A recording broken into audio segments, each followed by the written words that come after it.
Projeto de lei da Lespe discute a efetiva necessidade do porte de armas ao atirador desportivo. Um dos autores do projeto de lei que reconhece o risco da atividade e a efetiva necessidade de porte de armas ao atirador desportivo, o deputado estadual do Republicanos, Tenente Nascimento, explicou com detalhes o PL. Felizmente, nós estamos visando regulamentar essa atividade, que são os atiradores, os colecionadores e os caçadores, os CACs, né? Que é assim conhecido. Então, para o transporte e para que ele tenha também segurança, a integridade física, porque quando você transporta a arma, é um objeto de valor. Então, isso tem uma visão distorcida, às vezes, da maioria das pessoas. Então, o que nós estamos fazendo? Esse projeto 418, projeto de minha autoria, é que vem regulamentar para que ele possa transportar e ter segurança nesse transporte da arma e também a segurança desse equipamento que ele está transportando. Então, Tenente Nascimento fez questão de esclarecer que o projeto não se trata de um porte de armas, e sim de um decreto voltado para atiradores esportivos. Porte de arma é legislação federal. O que você vai ter? Regulamentar o porte e também que ele tenha a segurança de transportar com tranquilidade e seja legal, a legalidade. Existe uma guia de trânsito especial, que ela é da casa até o clube de tiro. Só que muitas vezes é mal interpretado, aí leva para a delegacia, existe todo um questionamento às vezes sobre isso. O projeto de lei vem regulamentar para que ele possa realmente apresentar a documentação. Mesmo com a tal autorização, quem carregar uma arma esportiva vai precisar preencher todos os requisitos necessários. A questão do CAC, ele tem vários quesitos. Você tem que passar por exame psicológico, você tem que passar pela Polícia Federal, você tem que ver o equipamento, a procedência. Então, não é simplesmente eu vou lá, compro uma arma e você um atirador esportivo. Não, não é somente isso. Então, já existem os quesitos necessários. E tem uma guia de trânsito especial que, muitas vezes, ela é mal interpretada. Porque a guia de trânsito fala, é da sua casa para o clube. E, muitas vezes, você não vai só no clube, você vai a um outro local.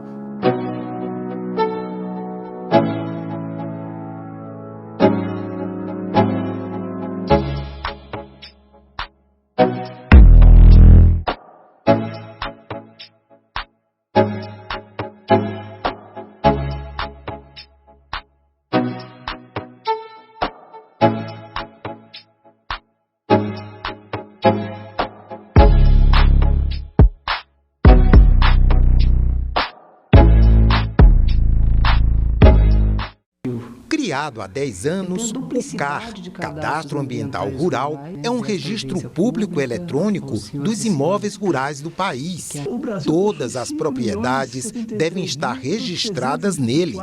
É fundamental, mas ainda problemático. É um cadastro de altíssima relevância do conteúdo dos dados.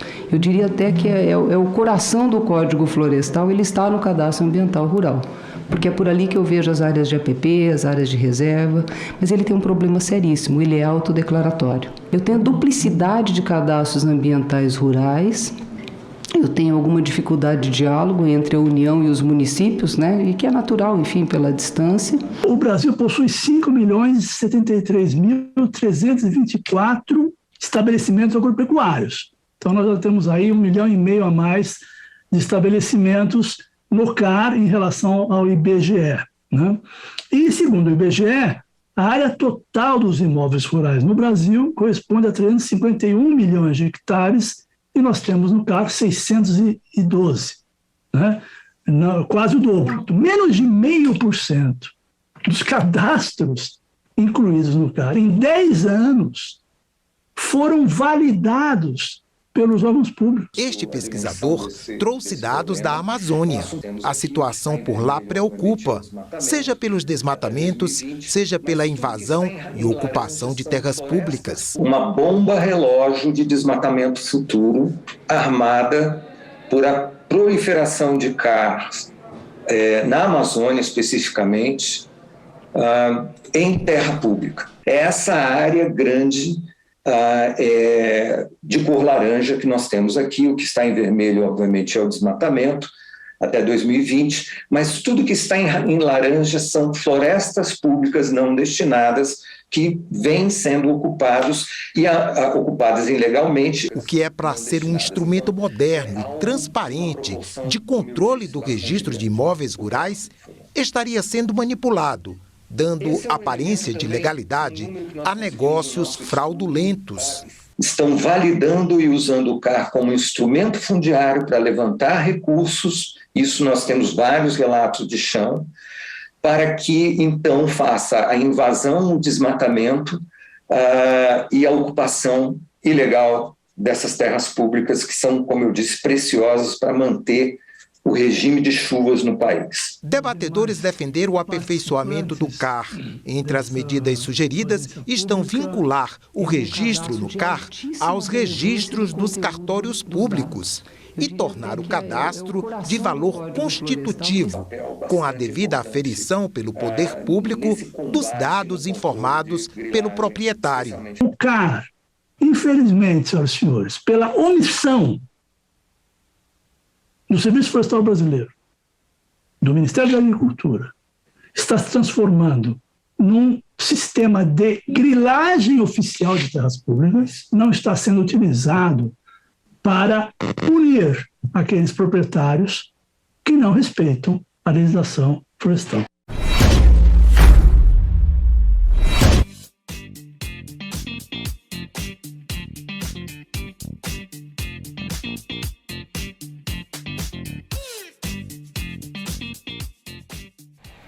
Para ajudar a conter os aumentos nos preços de combustíveis, dos transportes públicos, das telecomunicações e de energia elétrica, a Câmara aprovou nesta quarta-feira projeto que considera essenciais bens e serviços relativos a esses setores. O objetivo é reduzir o ICMS cobrado pelos estados. Não é justo que um cidadão que hoje tem dificuldade de honrar seus compromissos, pague, em média, de 25% a 27% na fatura de energia elétrica. Como não é justo que se pague uma tarifa que varia, mas que chega, em alguns estados, de 30% de tributos em relação aos impostos. A alíquota de ICMS da energia elétrica varia de estado para estado. Em Goiás é de 29%, Minas Gerais 30%, Ceará 27% e Santa Catarina 12% a 25%, dependendo da faixa de consumo. No final do ano passado, o STF já havia decidido que energia e telecomunicações, como serviços essenciais, não poderiam ter alíquotas de tributos iguais às de produtos supérfluos. A decisão valeria a partir de 2024. Reconhecendo ou não é um bem ou um serviço essencial combustível, energia, telecomunicações e transporte coletivo. Se é correto não colocar como um bem essencial gasolina e permitir que a taxação de gasolina seja a mesma de bebida alcoólica, que a taxação de combustível e energia elétrica seja a mesma de fumo. O ICMS cobrado nos combustíveis também varia de estado para estado. Veja dois exemplos. No Distrito Federal, a alíquota é de 28% para a gasolina, etanol e gás natural veicular, GNV, e de 15% para o diesel. Já em São Paulo, a alíquota da gasolina é de 25%, 13,3% para etanol e diesel e de 15,6% para o GNV.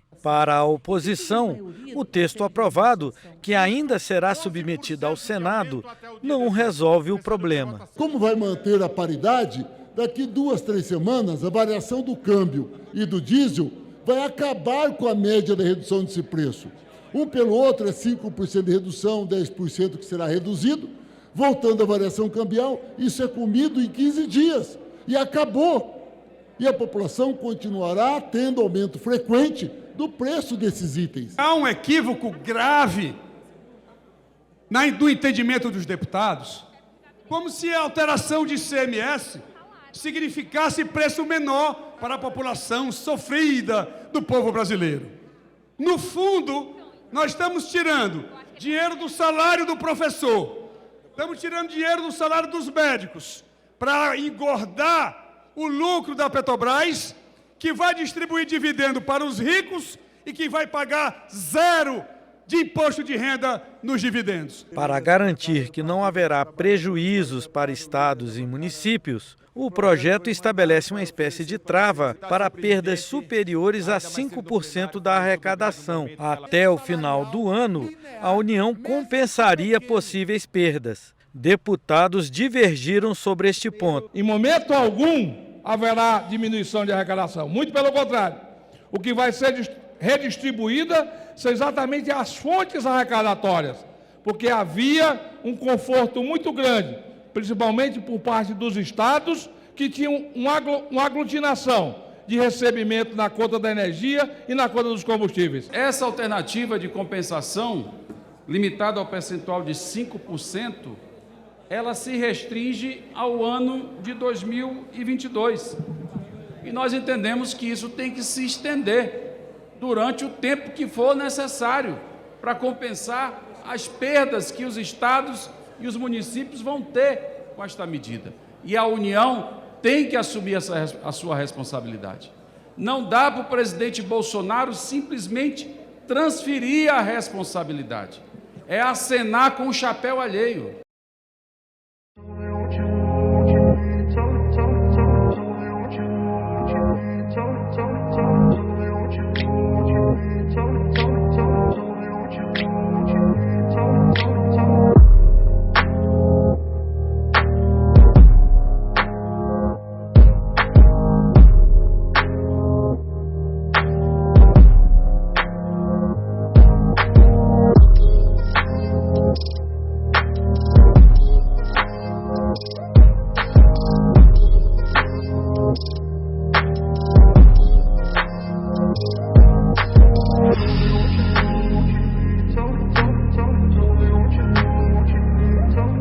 Capacitação para jovens entre 18 e 29 anos e adultos com mais de 50 sem emprego formal há mais de 24 meses e pessoas com deficiência. Isso é o que prevê o Programa Nacional de Prestação de Serviço Civil Voluntário, aprovado pelo Senado. De acordo com o texto, os municípios vão pagar bolsas para que o público-alvo preste serviços em atividades consideradas de interesse público. Os candidatos serão contratados através das prefeituras, com direito a cursos de formação e bolsas de valor equivalentes ao salário mínimo por hora. Trata de políticas públicas de extrema relevância que poderão ser almejadas e efetivadas pelos municípios para a construção de uma sociedade justa e solidária. Mas a discussão do texto gerou polêmica. Parlamentares questionaram a falta de alguns pontos, como afastamento por doenças, licença maternidade, folga semanal, entre outros. Como se propõe um trabalho onde o ser humano não pode adoecer, porque se adoecer ele perde o salário. Seja com o nome de bolsa, do que for. Isso é uma precarização. Nós estamos claramente diante de uma proposta inconstitucional. E eu diria até desumana. E essa medida provisória, ela estabelece um valor que pode chegar a pouco mais de R$500 por mês, a metade do valor do salário mínimo para o trabalhador. Claramente precarizando o trabalhador brasileiro. O relator rebateu os questionamentos. O presidente Jair Bolsonaro não vai criar nenhuma bolsa. O governo federal está apenas permitindo às prefeituras a criação de bolsas e criando as normas para isso. E recebeu o apoio de alguns parlamentares. Eu vejo uma coerência nessa medida provisória no aspecto de que ela foi votada nessa casa no ano que não era eleitoral. Então não é uma medida oportunista.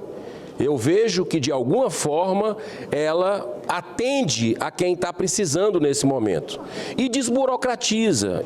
Tenho muitas críticas sobre essa MP, mas a minha consciência, senhor presidente, independentemente de questão eleitoral, porque eu creio que o povo que está passando fome, desempregado, a fome tem pressa. Os parlamentares também aprovaram a criação do Prêmio Portas Abertas, que reconhece e condecora municípios que se destacarem na implementação do Programa Nacional de Prestação de Serviço Civil Voluntário. É indispensável a atenção do Congresso, sobretudo no mundo atual que busca alternativas para amenizar o cenário de desemprego e desocupação decorrente dos efeitos da pandemia do coronavírus, para que os valores da nossa Constituição Federal não representem apenas um contexto jurídico, mas que possam expressar o desenvolvimento humano de uma nação em prol da solidariedade social e da dignidade da pessoa, de cada cidadão brasileiro.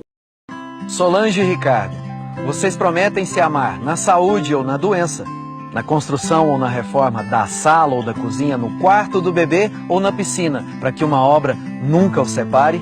Sim. Sim. Então contratem um engenheiro. Na hora de construir ou reformar, conte com quem você pode confiar. Contrate um engenheiro. Exija a sua RT e sejam felizes para sempre. Confere. Obra com engenheiro, você pode confiar. Hoje, vemos a inteligência artificial agir por meio de câmeras de segurança espalhadas por todos os lugares. Mas a formação educacional continua sendo a principal forma para encontrar profissionais qualificados para a segurança pública. Em 2005, a Polícia Militar aqui do DF e o Bombeiro também passaram a exigir o nível superior. Então, o Fiuza, meu amigo aí de Minas, e os meus demais colegas, Marcelo e o João. A partir de 2005, a gente notou, assim, foi nítido a subida, né, o aumento da qualidade dos serviços prestados, porque o nível superior, ele faz uma seleção natural já na porta de entrada das instituições. Elas estão por todo lado e já são uma forte arma da polícia na elucidação dos casos. Mas a inovação pode ajudar a descobrir até aquilo que as câmeras de segurança não conseguem ver. A seção dispõe de algumas técnicas para estimar a altura de indivíduos que aparecem em gravações de câmeras de segurança, como, por exemplo, esses dois casos. Pôde-se estimar que esses dois suspeitos, ou dois investigados, esse primeiro aqui, o suspeito A, tinha 1,73 m de altura estimada, e esse suspeito B, 1,82 m. Então, se a investigação está indo atrás dessas pessoas, aqui, esse indivíduo está de costas, então é difícil identificar, né, uma identificação positiva. Esse aqui está com a face praticamente toda coberta. Também é difícil dar uma identificação positiva, mas pelo menos a gente consegue estimar a altura dele. Então, pessoas muito mais altas ou muito mais baixas que essas alturas, com certeza não serão esses indivíduos. Algumas das inovações trazidas para a audiência pública parecem histórias que a gente vê em filme de ficção científica. É um projeto que pretende utilizar mineração de dados, inteligência artificial dentro das nossas bases, da Polícia Militar e do Sistema de Segurança Pública do Estado para a predição de homicídios. Então, a ideia é que ele faça, né, ali a partir de inteligência artificial, a probabilidade de acontecer um homicídio e ali a Polícia Militar consiga atuar de forma preventiva. Nos testes que temos realizados, tem dado aí uma acurácia até então de 10%. A inovação científica e tecnológica na segurança pública já começa a mostrar os resultados, como os que foram vistos com a ampliação do cadastro de criminosos na rede integrada de perfil genético. A relação direta que existe entre o número de pessoas cadastradas, né, tipicamente pessoas já condenadas com crimes hediondos, né, ou crimes de grande potencial lesivo, e a correlação direta que isso tem com o número de casos e investigações auxiliadas. Então, se nós prestarmos atenção nesses dois slides, nós veremos que a partir de maio de 2019, quando houve um avanço maior nessa política de cadastramento, a gente vê também que o número de investigações e casos resolvidos cresce de maneira proporcional. Espero que haja mais investimento realmente em tecnologia, inovação e no homem, né? Eu acho que os policiais, seja eles civis, militares, precisam realmente de ter, né, um tratamento digno, né, não só de salário, mas também de condições de trabalho, né? Acho que tudo isso envolve a qualidade aí da segurança pública.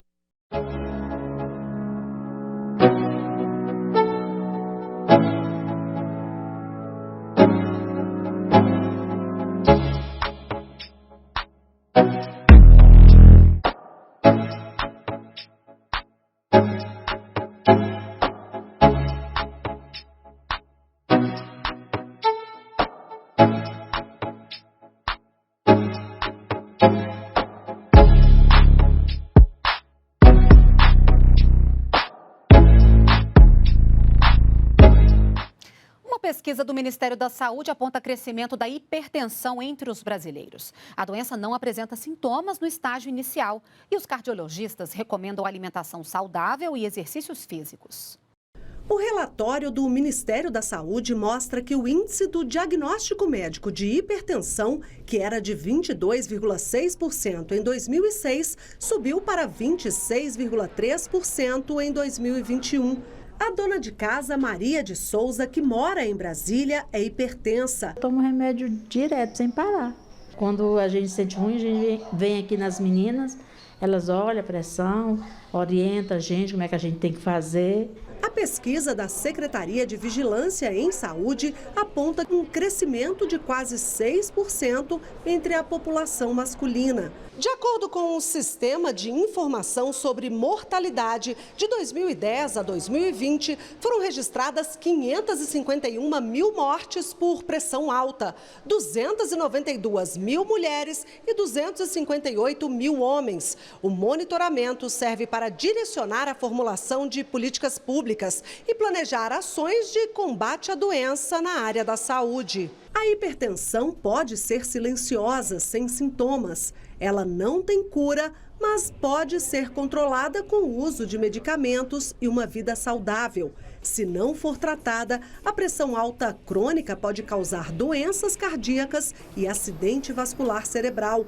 O SUS oferece tratamento especializado. A abordagem começa nas unidades básicas de saúde. Quando você não consegue resolver essa situação, você encaminha para uma unidade referenciada. Temos médicos especialistas, cardiologistas, que também vão cuidar do quadro de hipertensão. E os medicamentos controlados também podem ser adquiridos de graça por meio do programa Farmácia Popular. De cada 10 medicamentos que a gente vende hoje, de 5 a 6 normalmente é para hipertensão.